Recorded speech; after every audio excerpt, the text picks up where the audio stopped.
GDA उपाध्यक्ष अतुल वत्स ने portal की शुरुआत की।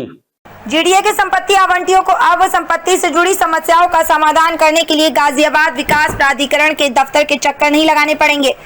जीडीए उपाध्यक्ष अतुल वत्स ने पहले पोर्टल की शुरुआत कर ऑनलाइन मोड से ही संपत्तियों से जुड़ा विवरण संपत्ति मालिक को मिल सकेगा। संपत्ति मालिक को इस संबंध में संपत्ति से जुड़ा एक यूनिक कोड दिया जाएगा और उस यूनिक कोड के माध्यम से गाजियाबाद विकास प्राधिकरण की वेबसाइट पर जाकर शो हो रहे पहल नामक आइकन को सिलेक्ट करके कोड डालते हुए प्रॉपर्टी का विवरण देख सकेंगे। इसके अलावा प्रॉपर्टी से जुड़ी अन्य समस्याओं का निवारण इस पहल पोर्टल के माध्यम से हो सकेगा। गाजियाबाद से सुधाकर सिंह की रिपोर्ट।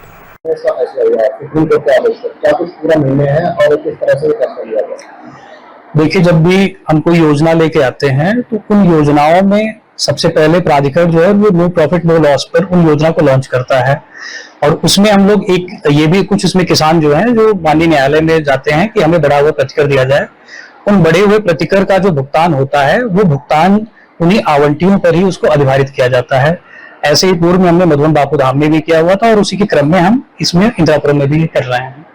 तो ऐसा क्या टेक्निकल कमी रह गई जो बढ़ा हुआ भुगतान मांगने के लिए किसान कोर्ट तक पहुंचे और उसके बाद कोर्ट को ये आदेश करना पड़ा? क्या प्राधिकरण पहले ही भुगतान नहीं कर सकता था जिससे आवंटी और जीडीए के ऊपर ये भार आपके नहीं पहुंचता? ऐसा जब भी रेट का जो निर्धारण होता है उसके लिए एक समिति बनी हुई है।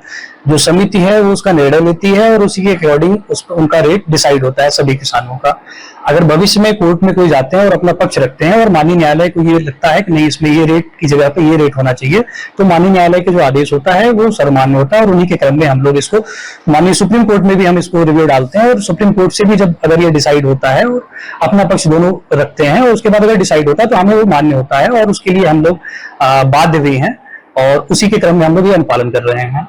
धनराशि किस तरीके से जुटाई जाएगी और कब तक ये किसानों को दे दी जाएगी? जैसे ये धनराशि है, इस धनराशि का जुटाव अभी जो लारा कोर्ट में इसमें इजराए वाद है, इस पे सबसे पहले हम लोग देखेंगे कि मतलब किन किसानों ने पहले मतलब इसमें इजराए वाद में अभी आदेश करवा लिए हैं उनको सबसे पहले प्रोवाइड कराया जाएगा। रही बात इसकी कि अगर हम ये धनराशि जुटाएंगे कैसे, तो जो भी आवंटी होंगे उनके पास जो बढ़े हुए दर है उसका उन्हें मतलब लेटर पत्र के माध्यम से उन्हें सूचित किया जाएगा और 3 महीने के अंदर में उनको वो धनराशि जमा करनी होगी।